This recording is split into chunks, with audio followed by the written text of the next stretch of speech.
नमस्कार दोस्तों, आप देख रहे हैं DS4 न्यूज। इकरा हसन को लेकर योगेंद्र राणा ने जो घटिया बयान दिया, वो बल्कि घटिया बयान नहीं, उनकी मानसिकता को दर्शाता है कि महिलाओं के प्रति उनकी कितनी घटिया सोच है, कितनी घटिया वो अपनी विचार रखते हैं। इकरा हसन कोई आम नागरिक नहीं है, इकरा हसन कोई आम महिला नहीं है, देश की चुनी हुई एक सांसद है। जब वो संसद में अपनी बात रखती हैं तो ऐसे रखती हैं, ऐसा मानो कि जैसे आधी आबादी की वो बात रखती हूँ। इकरा हसन को लेकर उन्होंने इतना घटिया बयान दिया कि हम कैमरे पे भी साझा नहीं कर सकते हैं। बहरहाल मैम, आपने वो वीडियो तो देखा होगा कि उन्होंने कैसी कैसी भाषा का प्रयोग किया है।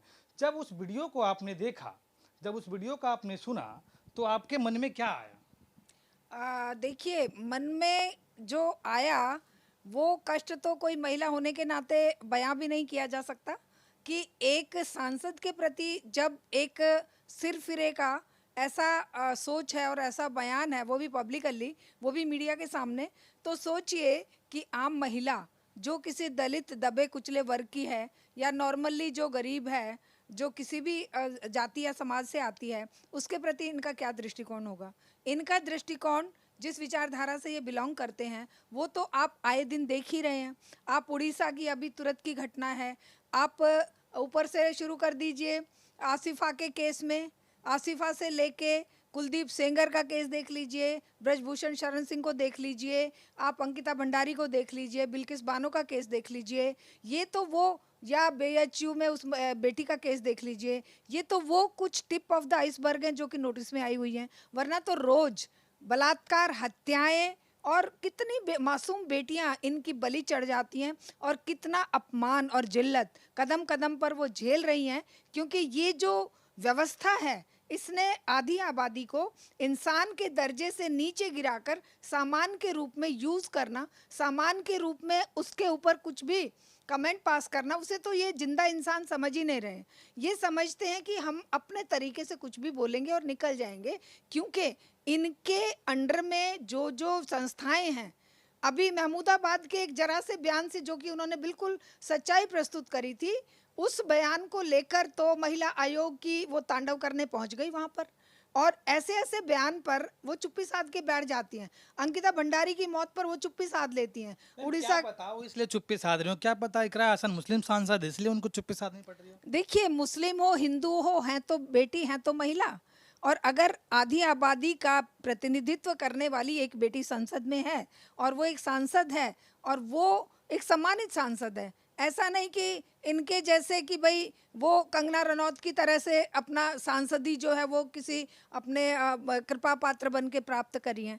तो ऐसे लोगों को जो जो उनकी सोच है उसके हिसाब से इस समाज को तिरस्कृत करना चाहिए और उनको उनकी औकात ज़रूर दिखानी चाहिए कि ये 50% आबादी ऐसे चुप नहीं बैठने वाली, क्योंकि हम इंसान हैं और इंसान का दर्जा, अगर इंसान के दर्जे से नीचे गिराकर अगर हमारे बारे में कोई बात करेगा, तुम बातें भी इतनी गंदी कर रहे हो, रोज हादसे तो होते ही हैं, रोज हत्याएं और बलात्कार और दूसरे दूसरे कांड तो तुम करते ही हो, लेकिन इसके साथ साथ तुम समाज में जो संदेश दे रहे हो, तुम्हारे ऐसे संदेशों को सुनकर ये जो सांप्रदायिकता का माहौल है वो और ज़्यादा घृणा में बदल जाएगा, क्योंकि आज ये व्यवस्था रोटी रोजी दे नहीं सकती, शिक्षा के दरवाजे बंद कर रहे हैं, लाखों स्कूल बंद कर दिए, यूपी में स्कूलों पर ताले लग रहे हैं और स्कूलों को प्राइवेट किया जा रहा, कॉलेजेस को और यूनिवर्सिटीज़ को, और शिक्षा के रास्ते बंद करने के बाद मेरा सवाल ये है कि जब इकरा हसन एक देश की चुनी हुई सांसद हैं,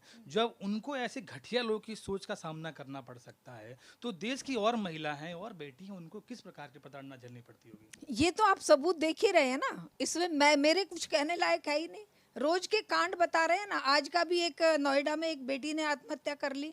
ये कांड क्या बता नहीं रहे हैं, ये क्या अपने आप में सेल्फ प्रूव्ड वो नहीं है, एक जो एक आप चारों तरफ का वातावरण देख रहे हैं कि ये जो कह रहे हैं ये तो बहुत छोटी बात है, ये तो पता नहीं क्या कर दें, ये सड़क पर कितने गंदे दृश्य उपस्थित कर दें। ये असल जरूरत है कि इस 50% आबादी को सड़कों पर उतरकर ऐसे गंदे घटिया लोगों के सामने इनके विरोध में आंदोलन करना चाहिए, कोई भी बेटी चुप ना बैठे। ऐसे घटिया बयान किसी एक बहन बेटी के लिए नहीं है, वो मुस्लिम समाज की हो, हिंदू समाज की हो, दलित समाज की हो। कई बार मेरे साथ कई लोग बात करते हैं, अरे दलितों पे ही क्यों अत्याचार होते हैं। अरे भैया, दलित और स्वर्ण या मुस्लिम या हिंदू कोई नहीं देखते हैं। ये दरिंदे केवल ये देखते हैं कि ये औरत के रूप में जन्म लेने वाली लड़की है, इसके साथ जो मर्जी व्यवहार करो, जो मर्जी गंदा बोलो और तुम बच निकलोगे। क्यों? क्योंकि ये व्यवस्था 50% आबादी को इंसान ही नहीं समझ रही है, ये उसको एक इंसानियत के दर्जे से नीचे गिराकर सामान समझ रही है। लेकिन मैम सवाल यहाँ पे ये उठता है कि ऐसे नेताओं को, ऐसे गुंडे छाप भाषा बोलने वाले को संरक्षण किसका मिलता है कि इतना बढ़ चढ़ के ऐसा सवाल पूछते हैं, ऐसा घटिया बयान देते हैं? देखिए, व्यवस्था संरक्षण देती है और व्यवस्था के जो खैर ख्वाह हैं।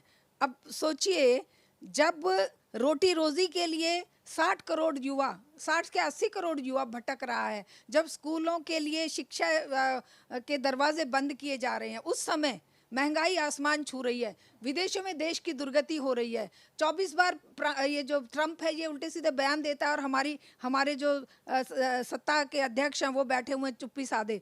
ऐसे चारों तरफ, और अभी जो प्लेन क्रैश हुआ उसके ऊपर कोई शब्द बोलने को तैयार नहीं है। ऐसे एक वातावरण में ध्यान लोगों का भटकाने के लिए इनसे ऐसे बयान दिलवाए जाते हैं कि तुम एक ऐसा मुद्दा खड़ा कर दो जिससे कि लोग उसमें उलझ जाएं, जैसे अभी कांवड़ में उलझ जाओ, उलझ जाओ, उलझ जाओ। और ये सारे मुद्दे जो हैं, क्योंकि इंटेलिजेंशिया या सोशल मीडिया या जो थोड़ी बहुत बुद्धि रखने वाले लोग हैं वो बहुत आहत हैं। सवाल यहाँ पे ये उठता है कि जो योगेंद्र राणा है, जिसने इकरा हसन को इतना घटिया बयान दिया है, अगर योगेंद्र राणा के जगह कोई मुसलमान होता और इकरा हसन के जगह कोई बीजेपी की नेत्री होती तो क्या वो भी समाज में इतना खुला हवा ले रहा होता?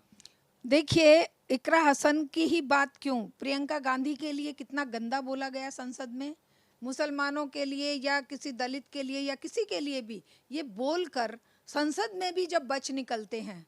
अभी जो वो विधुड़ी ने बोला था, जब बच निकलते हैं तो आप किससे उम्मीद कर रहे हैं?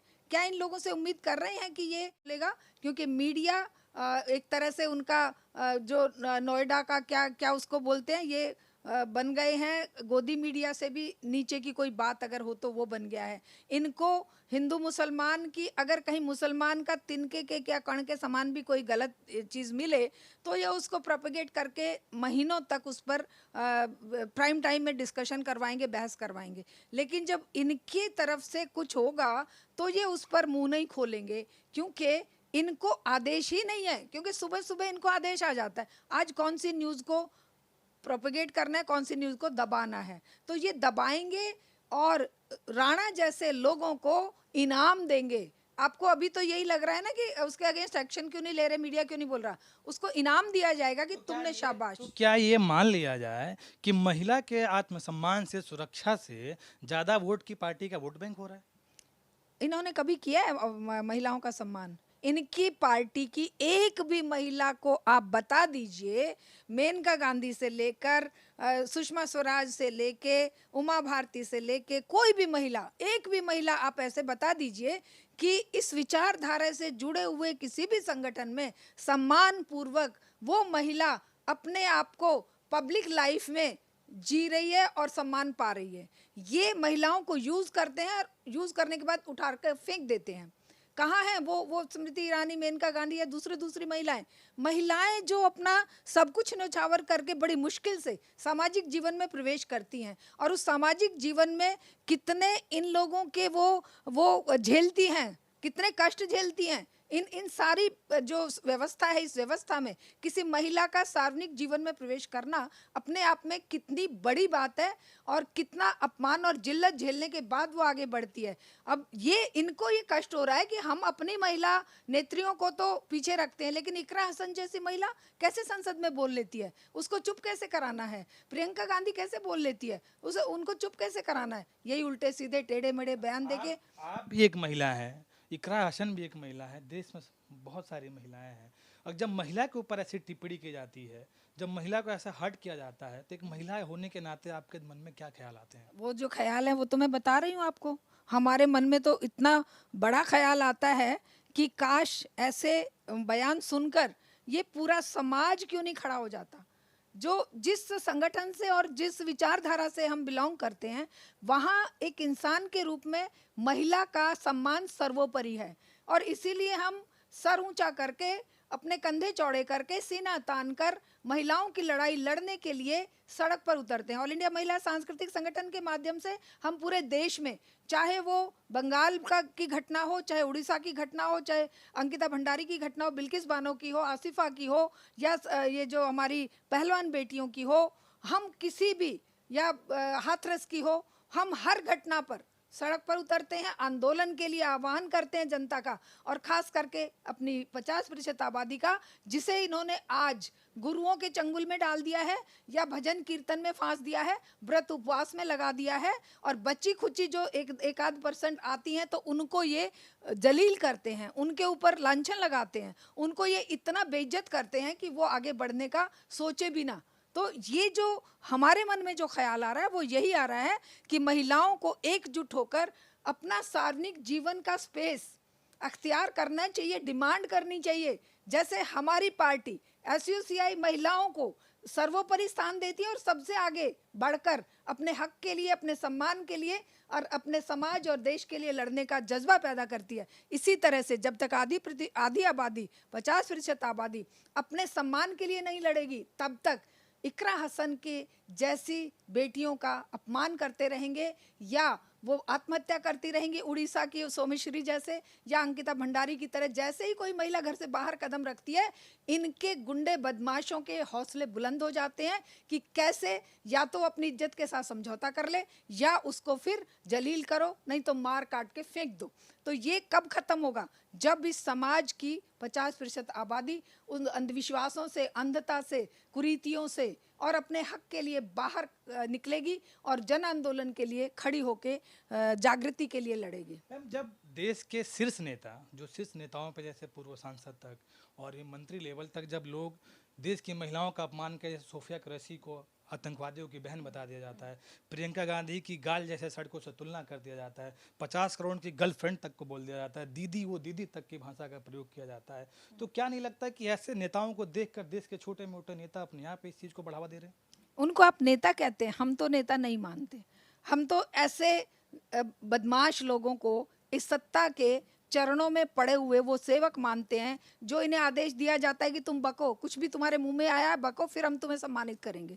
तुम बोलो, महिलाओं का अपमान करो, दलितों का अपमान करो, अल्पसंख्यकों का अपमान करो, और जहाँ जहाँ तुम्हें मिले जो भी है वो करो। क्यों? क्योंकि ये व्यवस्था आज इंसान के दुख, तकलीफ, कष्टों के लिए कोई समाधान इसके पास नहीं है। हाँ, उस जनता को बेवकूफ़ बनाने के लिए, आपस में लड़ाने के लिए, उलझाने के लिए, सांप्रदायिकता फैलाने के लिए ये ज़रूर ऐसे ऐसे लोगों को, ऐसे ऐसे बदमाशों को आगे लाते हैं कि कहीं कोई इस तरह का बयान दे दो जिससे कि हलचल मचे और मुद्दों से ध्यान हट जाए। तो यही काम इस व्यवस्था का है, और जब तक ये आम जनता इस बात को नहीं समझेगी, तब तक हमारे मुक्ति का कोई और रास्ता है नहीं। मैम, मेरा एक आखिरी सवाल है, योगेंद्र राणा के लिए सरकार से आप क्या अपील करना चाहेंगे ताकि इस देश में मिसाल साबित हो? देखिए, अपील सरकार से करने का हमारा मन नहीं करेगा। क्यों? ये सरकार किसकी अपीलें सुनती है? ये सरकार क्या खुद ऐसे उसमें लिप्त नहीं होती है? वो सरकार का ही तो अंग है। इस तरह के लोग जो पाले पोसे सरकार के ही तो हैं। अब देखना, कल को जरूर इसको कोई पदक मिल जाएगा, जरूर। ऐसे जब भी किसी ने इस तरह का उल्टा सीधा बयान दिया है, जब भी उसने कुछ ऐसा किया है, उसे ये व्यवस्था सम्मानित करती है, क्योंकि इस व्यवस्था को ऐसे ही लोग चाहिए जो मुद्दों पर बात ना करके ऐसे मुद्दे उठाएं जहां से पैदा हो कॉन्फ्लिक्ट, और जहां से लोग जो है आपस में, अब हिंदू मुसलमान का ये सांप्रदायिकता का माहौल बना दें। सांप्रदायिकता का माहौल बनेगा, उनकी बल्ले बल्ले हो जाएगी, क्योंकि सांप्रदायिकता के ये तो इनका खाद पानी है। आतंकवाद, सांप्रदायिकता, युद्ध और ये सब इस व्यवस्था का खाद पानी है। उस व्यवस्था का खाद पानी देने का काम ये करते हैं हमारे इस राणा जैसे, विधुड़ी जैसे और ऐसे ही अनेकों लोग, और समेत हमारी वो अब कहाँ है वो महिला आयोग की अध्यक्षा?